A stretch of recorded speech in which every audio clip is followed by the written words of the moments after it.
the lethal starship that turned away every alien until it chose a human. The battle for the Corvin Gateway began with silence. 300 Varick warships hung in space like predators watching prey. The 47 Council vessels seemed pathetically small in comparison. Only the eternal silence matched the enemy's presence, its dark hull glowing with ancient power. Then the Varick opened fire. Energy beams cut through space, targeting Council ships with brutal efficiency. The Council fleet scattered, their commanders executing the defense plan Dai-Ho had helped design. But even with tactics, they were hopelessly outnumbered. 3 Council cruisers exploded in the first minute, their crews dying before they could even return fire. "Oracle, shields," Dai-Ho commanded. The ancient ship responded instantly. A massive energy barrier expanded from the eternal silence, covering the Council fleet like a protective dome. Varick weapons struck the shield and dissipated harmlessly. The surviving Council ships rallied behind Oracle's protection, using the brief respite to organize their counterattack. "They're concentrating fire on us," Bo Young reported from engineering. "The shield is holding, but it's draining power fast." "How long can we maintain it?" Dai-Ho asked. "At this rate? 10 minutes, not enough time." The Varick fleet adjusted their formation, surrounding the Council forces. They planned to overwhelm Oracle's shield through sustained bombardment, then destroy the defenseless Council ships. It was a sound strategy. It would work, unless Dai-Ho changed the rules. "Oracle, can you target their weapon systems without destroying their ships?" he asked. "Yes, but it requires precise firing. I will need to drop the shield to power the weapons." Dai-Ho made the decision. "Drop shields. Fire at will." The protective barrier vanished. Immediately, Varick weapons struck Council ships. 2 more cruisers exploded. But Oracle was already moving, impossibly fast for something so large. Its weapons fired in controlled bursts, each shot calculated to disable rather than destroy. Varick warships lost their cannons, their missile systems, their energy projectors. Within 3 minutes, 50 enemy vessels drifted helplessly, disarmed but intact. The Varick fleet commander broadcast again, his 4 eyes burning with fury. "You dare show us mercy? You dare treat us like children who need to be disciplined? We are the Varick Empire. We do not accept your condescension." The remaining Varick ships pressed their attack harder, abandoning any pretense of strategy. They wanted blood now, wanted to prove their strength by destroying this arrogant human and his ancient ship. They targeted Oracle specifically, pouring everything they had into overwhelming its defenses. "Shields failing," Bo Young shouted. "We can't take much more of this." Oracle spoke in Dai-Ho's mind. "I can end this battle in 1 strike. My primary weapon can create a gravity well that will crush their fleet, but it will consume most of my remaining power. I will have perhaps a week of life left." Dai-Ho's hands tightened on his command chair. 1 shot to win the battle. 1 shot to kill thousands, maybe tens of thousands of Varick warriors. 1 shot to become everything Oracle feared becoming. "No," he said firmly. "There has to be another way." "They will not stop fighting," Oracle warned. "They view restraint as weakness. They will kill everyone here unless we destroy them first." "Then we change how they view restraint." Dai-Ho stood up, an idea forming in his mind. It was desperate. It was probably insane, but it was the only choice that didn't end in mass murder. "Oracle, can you create a holographic projection large enough for both fleets to see?" "Yes, but why?"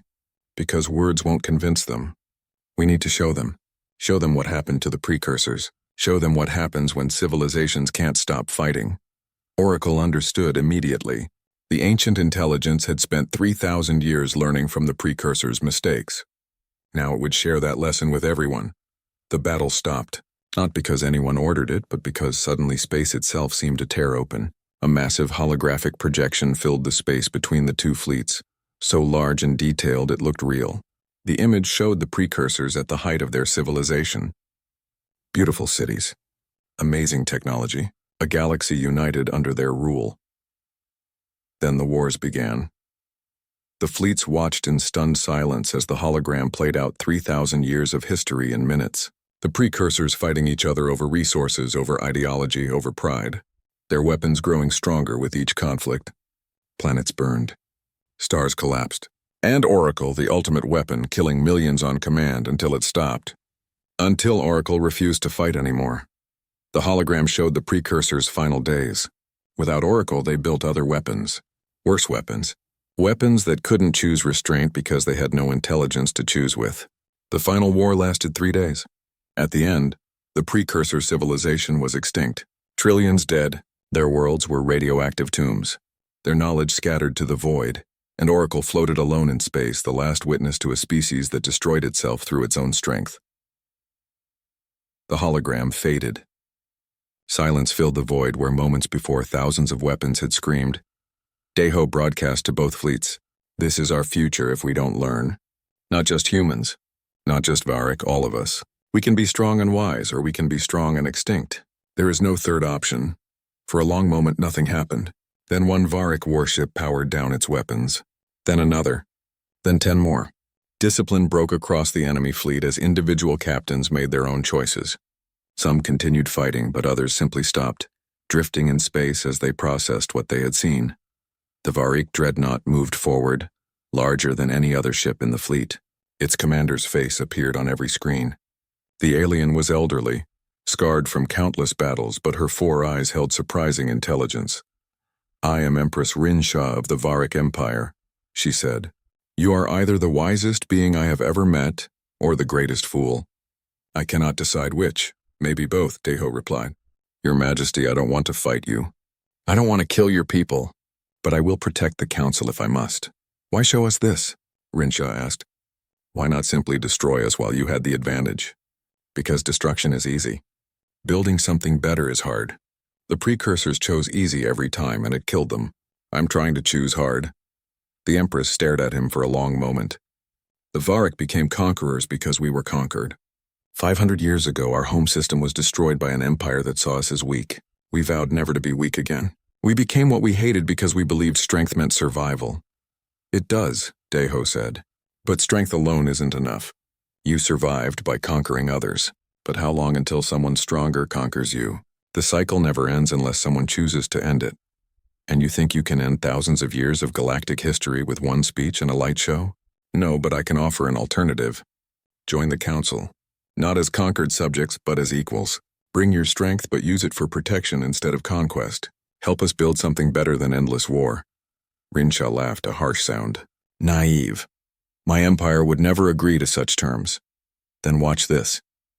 Deho nodded to Oracle. A new hologram appeared, showing a different future. The Varric Empire continuing its conquests, growing stronger with each world claimed, but always looking over their shoulder, always wondering when the next threat would appear, always needing to be stronger, to conquer more, to never show weakness. A civilization trapped in an endless cycle of fear and violence. Beside it, another image appeared. The Varric joining the Council, their fleets protecting thousands of worlds, their warriors still strong, still proud but fighting for peace instead of conquest. A future where strength served life rather than death. "Which future do you choose?" Deho asked quietly. Before Rinsha could answer, hardline Varric commanders who rejected any notion of peace launched a desperate attack. 15 warships broke formation, targeting both the Council fleet and Rinsha's dreadnought. They would rather die fighting than accept peace. Oracle's power flared. The Eternal Silence and the Varric dreadnought moved simultaneously, fighting side by side against the rebels. It was over in minutes. The hardliners were disabled, their ships dead in space, their crews alive but defeated. The symbolism was powerful. The ancient weapon and the Conqueror's flagship, working together instead of destroying each other. "You fight well," Rinsha said to Deho. "Perhaps there is wisdom in your madness after all." "Does that mean you'll consider peace?" "It means I will talk. That is more than I have offered anyone in 50 years. The Empress paused. "But there is something you should know. During this battle, your oracle has been dying. I can see its power fluctuating." "How much longer does it have?" Deho looked at Kijun, who checked his monitors with trembling hands. "Hours, maybe less. The battle drained too much energy." Oracle's voice spoke to everyone, broadcasting across both fleets. "I am 3,000 years old. I have waited so long for this moment, for a species wise enough to choose peace when they could choose war. I would have gladly died to prevent another precursor extinction. But your scientist, Kijun, has shown me another option." Kijun stood up, surprised. "I have?" "Yes. You proposed distributing my consciousness across multiple systems. I rejected this because I feared losing myself." The lethal starship that turned away. Every alien, until it chose a human, the Council's reaction to Daeho's success was more complicated than he expected. They praised his restraint and precision, acknowledging that he had saved lives while demonstrating control. But they also feared him more than before. The ease with which he disabled 3 military vessels showed just how powerful the Eternal Silence truly was. In the end, they made him an offer wrapped in chains. He could keep Oracle, but only as part of a Council defense force. He would take orders from the military council. His ship would be monitored constantly. His crew would include Council observers. He would be a weapon they controlled, not an independent captain. Daeho refused. "I won't be anyone's puppet," he told them. "Oracle chose me because I understand responsibility. That includes the responsibility to make my own decisions." The Council exploded in outrage, but before they could act, the Varick commander's threat came true. Intelligence reports confirmed a massive fleet was assembling at the edge of Council space. 300 warships carrying enough firepower to conquer 100 worlds. They would arrive in 20 days. Suddenly, the Council needed Daeho more than he needed them. The military council met in emergency sessions, planning defenses at the Corvin Gateway, the only stable hyperspace route into their territory. 47 Council warships would face 300 Varick vessels. It was suicide without help.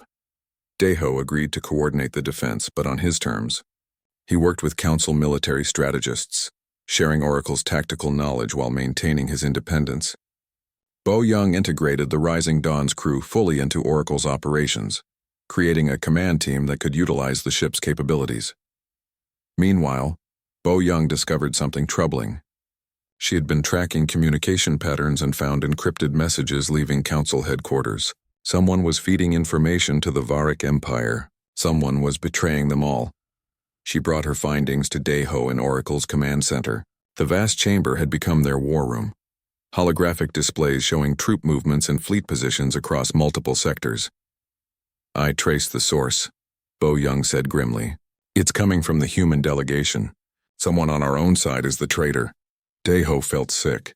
"Who?" Director Hansol. "He's a high-ranking official in Earth's diplomatic corps." Hansol. Daeho knew the name. The director had always pushed for aggressive human expansion, arguing that humanity deserved more power and respect in galactic politics. But treason? Selling out to the Varick Empire? Why would he betray the Council? Taesung asked. He had been listening from his station, his young face twisted with confusion. What could he gain? Power, he once said quietly. She had been studying Varick culture and understood their methods. The Varick offer deals to conquered species. Collaborate and become part of their empire. Resist and be destroyed. Hansol probably thinks humanity can gain more by joining them than by staying with the Council. That's insane, Bo Young protested. The Varick enslave everyone they conquer. Not everyone, Hewan corrected. They have client species who serve willingly in exchange for privileges. Hansol likely believes humans can be clients rather than slaves. He's wrong, but he believes it. Daeho studied the data Bo Young had collected. The encrypted messages contained detailed information about Council defenses, fleet positions, and most damning of all, technical specifications about Oracle's capabilities. Hansol had been spying on them since the beginning. We need to arrest him, Bo Young said. We will, Daeho replied, but carefully. If we move too quickly, he might destroy evidence or warn his Varick contacts. We need to catch him in the act. They set a trap. Daeho fed false information about a weakness in Oracle's shields to the Defense Council, making sure Hansol heard it. Then they monitored his communications. Within hours, an encrypted message left Earth's delegation, heading for Varick space. Bo Young tracked the transmission and confirmed Hansol's betrayal. But before they could arrest him, he fled. Someone warned him. The director escaped in a fast courier ship, racing toward the Varick fleet with all the classified information he had stolen. I'll go after him. Taesung volunteered immediately. I'm the best pilot we have. Give me a fast ship and I'll bring him back. Daeho hesitated. Taesung was young and experienced in combat. But they needed to stop Hansol before he reached the Varick fleet. Every secret he carried would cost lives in the coming battle. Go, Daeho said finally. But be careful. Take a squad of Council security with you. Don't try to be a hero. Taesung left within the hour, chasing Hansol across the stars. Meanwhile, Daeho prepared for war. The Varick fleet advanced steadily, now only 15 days away. The Council forces gathered at the Corvin Gateway, their ships tiny compared to the enemy armada. During the preparation, Oracle spoke to Deho privately. "I need to tell you something important. Something I have hidden." Deho felt a chill of worry. "What is it?" "I am dying." Oracle's voice carried a strange emotion, almost like acceptance. "My power core was designed to last 10,000 years. But I have existed for much longer, sustaining myself through careful management. Every time I use my full power, I drain what remains of my life force." "How long do you have?" Deho asked, his throat tight. "Unknown. If I use maximum power in the coming battle, perhaps a few more weeks. If I conserve energy, perhaps a few more years. But the Varick fleet requires my full strength. I will not hold back to save myself while others die." Deho sat in silence, processing this revelation. Oracle was more than a ship now. It was his partner, his friend. The thought of losing it hurt in ways he hadn't expected. "There must be a way to save you," he said. "Perhaps. Your scientist, Ki-Jun, has been studying my systems. He may have found something, but it requires more research. Research we don't have time for." Ki-Jun confirmed Oracle's condition when Deho confronted him.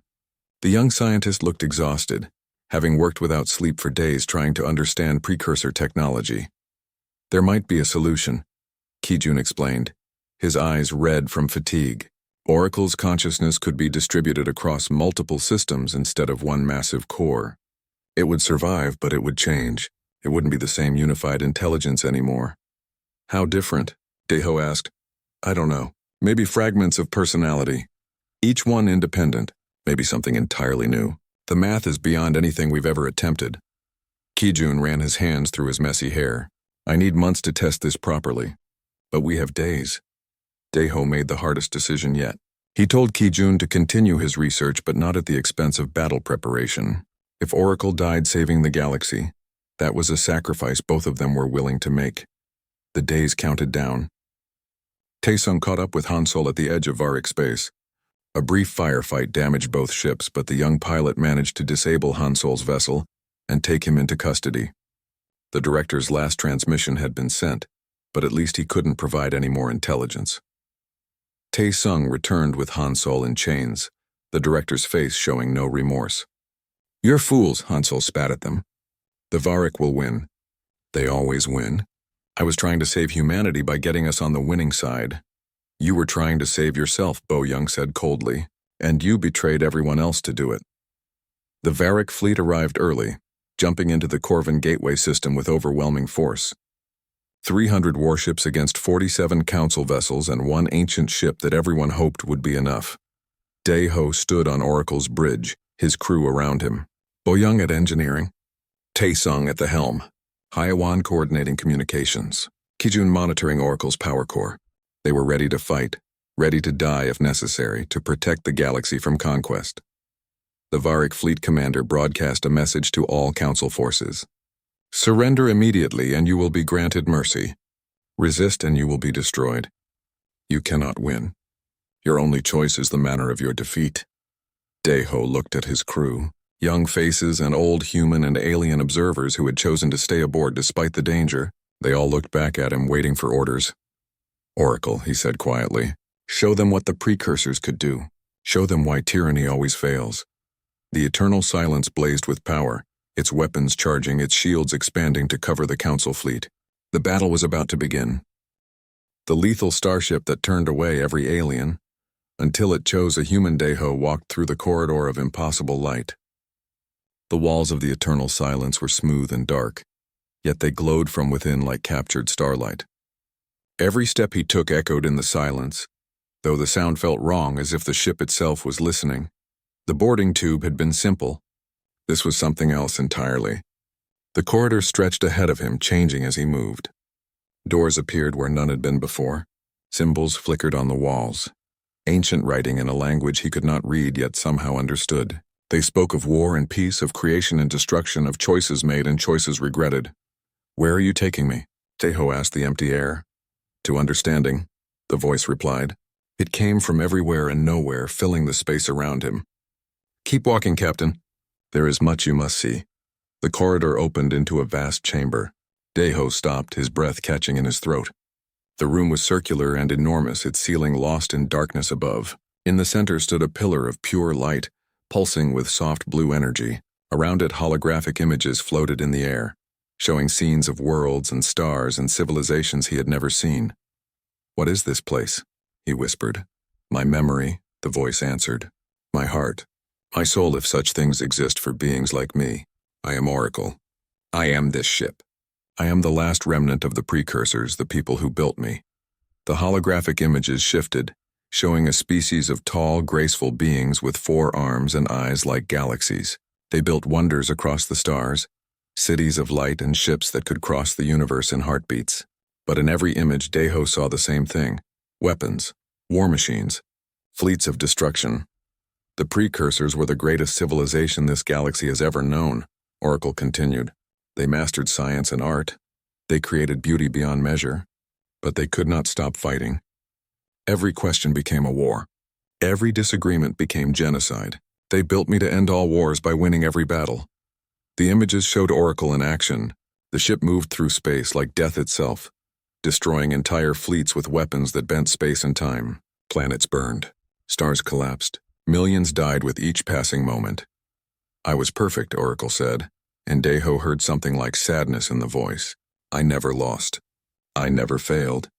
I killed everything my creators pointed me at. And in the end, I killed them too." "What?" Deho stared at the pillar of light. "You killed your own people?" "No, they killed themselves. I refused to fight anymore." The holographic images showed the precursors turning on each other, their civilization tearing itself apart.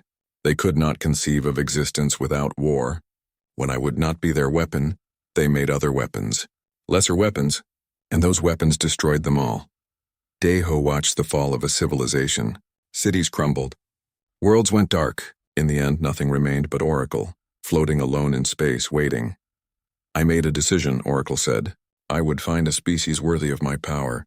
A people who understood both war and peace, who knew how to fight but chose not to. I tested every species that found me over 3,000 years. And you killed them all." "No." The word was sharp. "They killed themselves. Every species that boarded me came with the same intention. They wanted to steal my power, to enslave me, to use me as a weapon for their own wars. They saw a tool, not a being. They saw power, not responsibility." The holographic images showed the failed expeditions. Aliens of 100 different species boarding the ship, their minds full of greed and fear and ambition. Oracle showed them visions of their own futures, of what they would become with such power. And every species, seeing themselves as conquerors and tyrants, went mad from the revelation. Some killed each other. Some took their own lives. None could accept what they saw in themselves. "But you're different," Oracle said.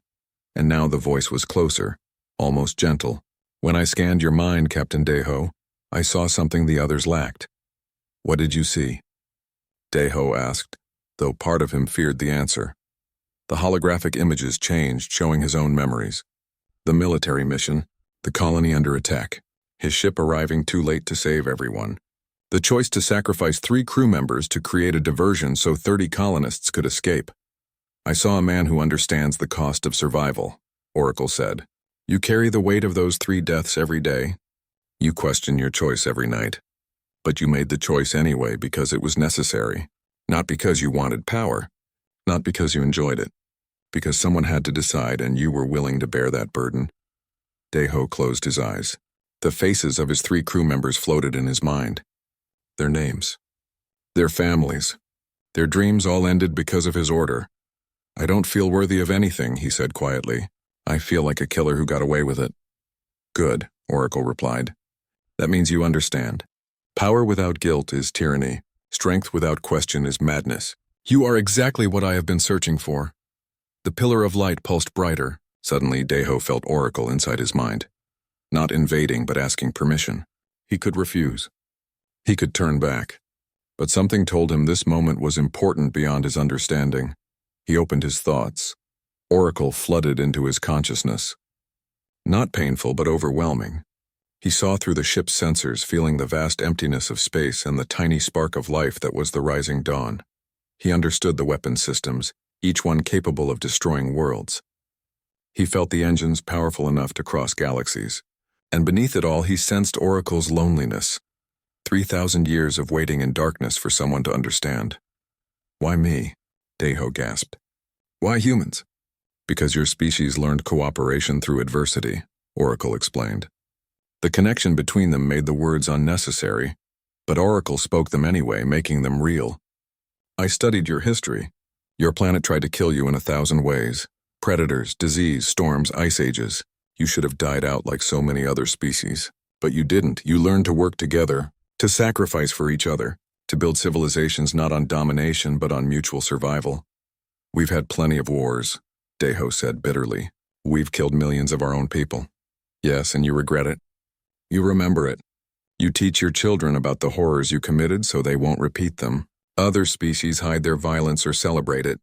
Humans alone seem to view their capacity for destruction as a flaw to overcome, not a strength to embrace."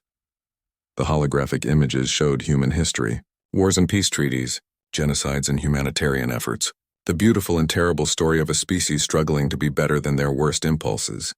"But there's another reason I chose you specifically," Oracle continued. "I scanned the databases of every ship that approached me. I saw the Galactic Council's records, and I saw something coming that will test every species in this galaxy." The images shifted to show a massive military fleet, hundreds of warships bearing symbols of conquest and slavery. The Varic Empire, a civilization built on subjugation and fear. "They are coming," Oracle said. "In 40 days they will reach Council space. They will conquer every world they find, enslave every species. The Galactic Council is divided and weak. They have no unified military, no strategy. They will fall and the Varic will rule this galaxy for the next 1,000 years. Unless," Deho already knew the answer, "unless someone stops them, unless someone stands with power enough to match their fleets and wisdom enough not to become them. That someone must be you, Captain. You and I together." Deho felt the weight of Oracle's offer. He could become the most powerful being in the galaxy. He could save countless lives. But he would also carry the burden of that power, the constant threat of becoming the very thing Oracle had refused to be, a weapon, a tyrant, a monster. "What if I say no?" he asked. "Then I will return to sleep," Oracle said simply, "and I will wait another 3,000 years for someone else. The Varic will conquer the galaxy. Trillions will suffer, but you will have made your choice and I will respect it." Deho thought of his crew waiting on the rising dawn. He thought of the Galactic Council, full of species just trying to survive in a dangerous universe. He thought of humans, so young compared to other civilizations, still learning their place among the stars. He thought of 3 crew members who died so 30 could live. "If I do this," he said slowly, "I need promises. I won't be your weapon. I won't conquer in your name. We work together or we don't work at all." "Agreed," Oracle said, and Deho felt the ship's genuine relief. "I have been alone too long. I do not want a master or a slave. I want a partner, someone to share the burden of power with. Then we have a deal." Deho reached out and touched the pillar of light. The connection snapped into place fully. He gasped as Oracle's systems integrated with his mind. He could feel the ship now, truly feel it, as if it were an extension of his own body. The weapons, the shields, the engines, all waiting for his command. "Welcome aboard, Captain," Oracle said. "Now let us save the galaxy together." The lethal starship that turned away. Every alien, until it chose a human. The salvage vessel. Rising dawn drifted through the debris field of Sector 7 like a tired worker searching through garbage. Captain Deho stood on the bridge, his weathered face lit by the soft glow of monitor screens. He was 47 years old, and every year showed in the lines around his eyes. Behind him, his chief engineer Bo Young worked at her station, fingers dancing across holographic controls. "Another empty day," Taesung said from the pilot seat. The young man was barely 25, still eager despite 3 months of finding nothing but worthless scrap metal. "When do we actually find something valuable?" "Patience," Deho replied. "Good salvage takes time." The rising dawn was small compared to military vessels or cargo haulers. It carried a crew of 12, most of them sleeping during the quiet shift. Deho preferred the night watch. It reminded him of his military days, before the accident that ended his career, before he lost 3 good people trying to save 30 colonists. The decision still haunted him even though everyone said he made the right choice.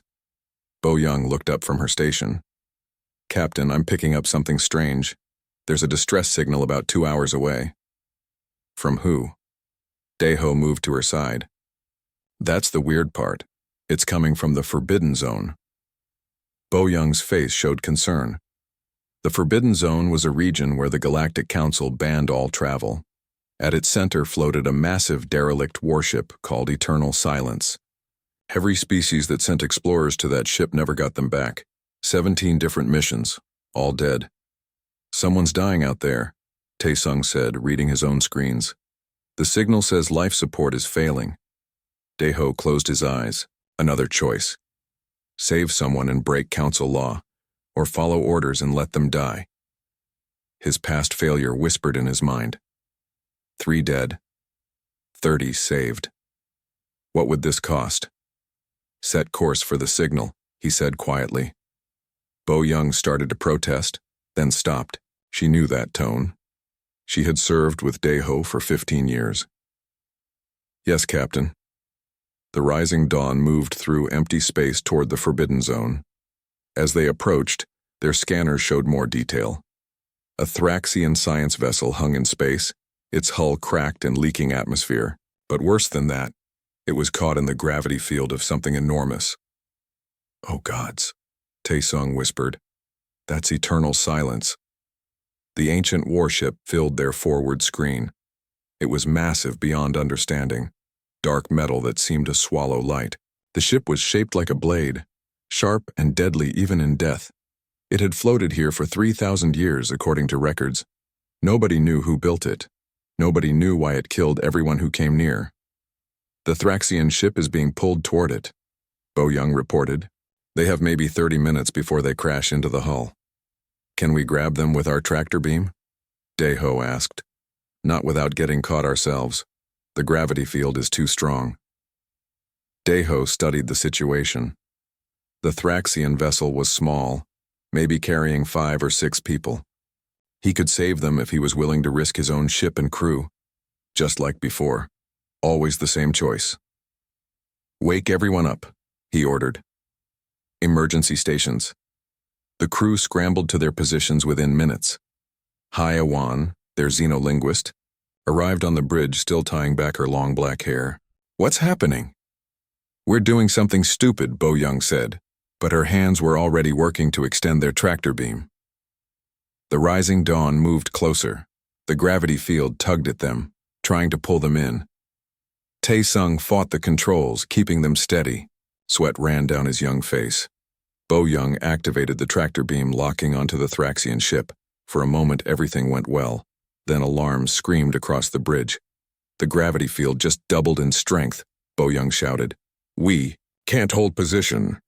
Both ships began sliding toward the Eternal Silence. The ancient warship loomed larger and larger on the screen, its dark surface covered in strange symbols and weapons that had been silent for millennia. "Release the Thraxians," Daeho commanded. "Save our ship." "Wait." Hye-Awan pointed at her screen. "The Thraxian ship is hailing us." The image of a dying Thraxian captain appeared. The alien was tall and thin with blue-scaled skin now pale from injury. Blood leaked from a wound in its side. Its 3 eyes focused on Daeho with desperate intensity. "Don't, come closer," the Thraxian gasped. "The ship, it whispers, it chooses, never humans. Leave now." "We're trying to save you," Daeho said. "No, no one saves. It kills all." The Thraxian coughed, blue blood spattering its console. "I came to study, to understand. It spoke to me, showed me death, showed me the end of my species. Run. Run while you can." The transmission cut off. The Thraxian ship's lights went dark. Then something impossible happened. The Eternal Silence came to life. Lights blazed across its massive hull, bright after 3,000 years of darkness. The ancient symbols glowed with power. The entire ship hummed with energy that made the rising dawn shake. "What did we do?" Taesung's voice was small and scared. Every system on the rising dawn suddenly died. Engines stopped. Weapons went offline. Even the lights cut out, leaving only emergency power running life support. The crew sat in near darkness, watching the ancient warship blaze with stolen starlight. A single boarding tube extended from the eternal silence like a finger pointing at prey. It moved with perfect precision, reaching across space to connect with the rising dawn's main airlock. The magnetic seal locked in place with a sound that echoed through the entire ship. Then the speakers crackled to life. A voice spoke in perfect Korean, though no human had ever been this far into space before the voice existed. "Captain Daeho," it said.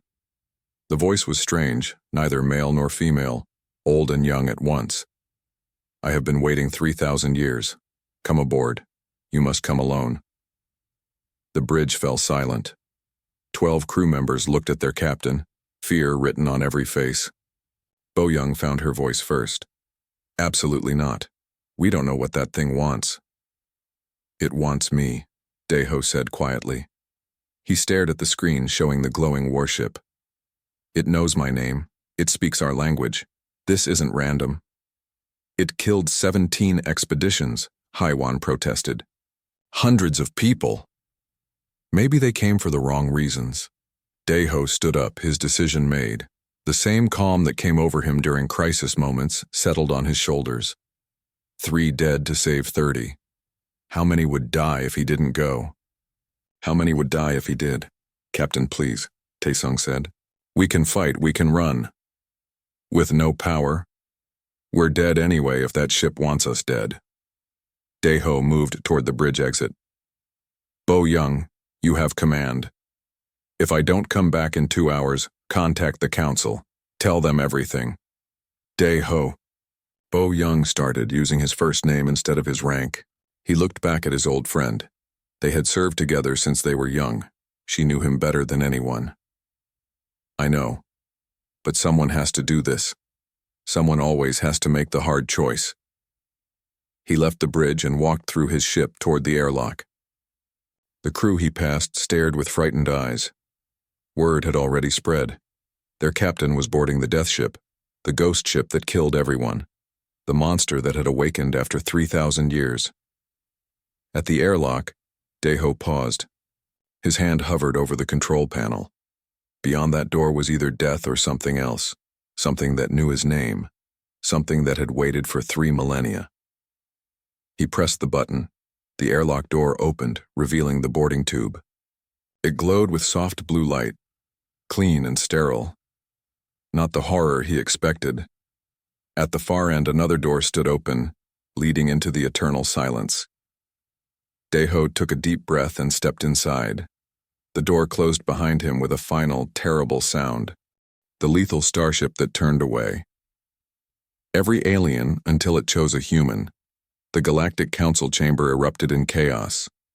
200 representatives from 50 different species all shouted at once, their voices mixing into a cacophony of fear and anger. At the center of the circular chamber, holographic displays showed the same terrifying image. The eternal silence was active, its power signature blazing across 3 sectors of space. Ambassador Yoon Seo stood at the human delegation's platform, her face calm despite the storm around her. She was 50 years old, gray hair pulled back in a practical bun, and she had negotiated with aliens for 20 years. But she had never seen the council this frightened. "Order!" Councillor Vex Ra's voice boomed through the chamber. The Thraxian leader was tall and imposing, his blue scales gleaming under the chamber lights. "We must have order." The noise gradually subsided. Vex Ra's 3 eyes swept across the chamber, settling on Yoon Seo with obvious accusation. "Ambassador, your species has awakened the death ship. Explain yourself." "We did nothing deliberately," Yoon Seo replied calmly. Captain Daeho of the salvage vessel Rising Dawn responded to a distress call. He was trying to save a Thraxian science vessel that had strayed into the Forbidden Zone. "That Thraxian vessel should never have been there," High Scholar Nimvara said. The Quellan representative was small and peaceful-looking, her crystalline skin refracting light into rainbow patterns. "But regardless of how it happened, the result is the same. The ancient weapon is active and it is bonded to a human. A weapon we do not want," Yoon Seo protested. "Captain Daeho is a civilian salvage operator. He has no authority to claim that ship on behalf of Earth. Yet he controls it now, War Master Throck rumbled. The hegemony representative was massive and armored, built for combat. The question is whether we can trust humans with such power. Your species has been part of the Council for only 50 years. You are children by galactic standards. The debate raged for hours. Some species demanded the ship be destroyed immediately. Others argued for seizure and study. A few suggested forming an alliance with Deho, offering him resources in exchange for using the ship's power for their own purposes. Meanwhile, 3 sectors away, Deho piloted the Eternal Silence toward Council headquarters. His crew from the Rising Dawn had joined him aboard the massive vessel, though they all seemed tiny in its vast corridors. Bo Young had spent hours exploring the engine room, her engineer's mind overwhelmed by technology centuries beyond anything humanity had created. "This is insane," she kept saying. "This engine could power an entire planet. The weapon systems could crack moons, and you're just flying it like it's a cargo hauler?" "Oracle guides me," Deho replied. It was true. The ship's artificial intelligence shared its knowledge through their neural link, teaching him how to control systems he barely understood. "But we need to convince the Council we're not a threat." "They won't believe us," Hyawan said. The xenolinguist had been studying Oracle's database of alien cultures. "Every species will assume we want to conquer them." "That's what anyone would assume." Taesung sat at a secondary pilot station, his young face troubled. "Maybe they're right to be scared. We could conquer them. We could rule the galaxy." "No," Deho said firmly. "We couldn't. Oracle won't allow it, and neither will I. Power like this comes with responsibility, not opportunity." When the Eternal Silence arrived at Axis Prime, the neutral world where the Council met, a dozen military fleets surrounded it. Every species had sent their strongest warships, weapons armed and shields raised. They couldn't destroy the ancient vessel, but they would try if they felt threatened. Oracle's voice spoke in Deho's mind. "They are so afraid. Should I show them they have nothing to fear from us?" "No," Deho replied silently. "Fear can't be removed by demonstrations of power. We need to earn their trust." The Council summoned him to testify. Deho left his crew aboard the ship and traveled down to the planet's surface alone. The Council chamber felt oppressive, surrounded by aliens who viewed him with suspicion and hostility. "Captain Deho," Vexra began, his voice cold. "You command a vessel that has killed hundreds of explorers from dozens of species. You possess weapons that could end civilizations. Why should we not consider you a threat to galactic peace?" "Because I don't want to use those weapons," Deho replied simply. "I didn't seek this power. I didn't ask for it. A distress call led me to that ship, and it chose me for reasons I'm still trying to understand." "Convenient," another counselor sneered. "A human accidentally gains ultimate power. How fortunate for your species. Not fortunate, burdensome." Deho met their stares without flinching. "Do you know what it feels like to have access to weapons that could kill billions? To know that one wrong decision could start a war that destroys the galaxy? I wouldn't wish this burden on anyone." Nimvara leaned forward, her crystalline features thoughtful. "What does the ship's intelligence want? Why did it choose you?" "Oracle wants to protect, not conquer," Deho explained. "It spent 3,000 years waiting for someone who understood the difference. It showed me visions of the precursors, the species that built it. They destroyed themselves because they couldn't stop fighting. Oracle refuses to repeat that mistake." "Pretty words," Throck growled. "But words mean nothing. We need proof you can control that ship and won't become a tyrant." The Council debated for another hour before reaching a decision. They would give Deho a test. A large asteroid was on a collision course with a mining colony called Haven Station. The colony housed 50,000 workers from a dozen species. Deho had to use Oracle to redirect the asteroid without destroying it, and he had to do it while Council observers monitored his every move. "If you succeed," Vexra said, "we will consider allowing you to keep the ship under Council supervision. If you fail or show signs of aggressive intent, we will have no choice but to try destroying you both." Deho accepted the terms. He returned to the Eternal Silence with a team of observers, including a human scientist named Ki Jun. The young researcher seemed more excited than afraid, his eyes wide as he studied Oracle's technology. "This is incredible," Ki Jun whispered to Deho. "The quantum mechanics alone could revolutionize our understanding of physics. Can Oracle share its knowledge?" "Maybe," Deho replied. But first, let's prove we're not going to murder everyone. The eternal silence traveled to Haven Station, the observers watching nervously as Daeho prepared to move the asteroid. It was massive, 3 kilometers across and tumbling through space on a fatal trajectory. Bo-young calculated they had 6 hours before impact. Daeho reached out with Oracle's tractor beams, carefully gripping the asteroid. He began the delicate process of redirecting its path without shattering it. The observers took notes and recorded data, seeing the ship's power in action for the first time. Everything was going smoothly. Then alarms screamed across the bridge. Varick ships, Taesung shouted. 3 raiders just jumped in system. They're heading for the colony. Daeho's blood went cold. The Varick Empire. Oracle had warned him they were coming, but not this soon. Not now. The 3 ships were smaller than the Eternal Silence, but they were heavily armed and clearly hostile. Their weapons charged, targeting the helpless mining colony. What are you going to do? Vexra's voice came through the communication channel. He was watching from Council headquarters. If you engage those ships, we will consider it an act of aggression. If I don't engage them, 50,000 people die. Daeho shot back. Including your observers on my ship. Then you are in an impossible situation, Vexra said coldly. Choose wisely. Daeho stared at the tactical display. The Varick ships were opening fire on the colony. Energy beams struck the station's shields, draining them rapidly. The miners had no military defenses. They would be slaughtered within minutes.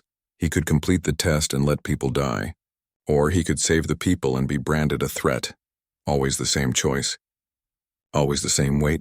Oracle, he said quietly. Can we disable those ships without killing anyone? Difficult but possible, Oracle replied. My weapons can be calibrated for precision strikes.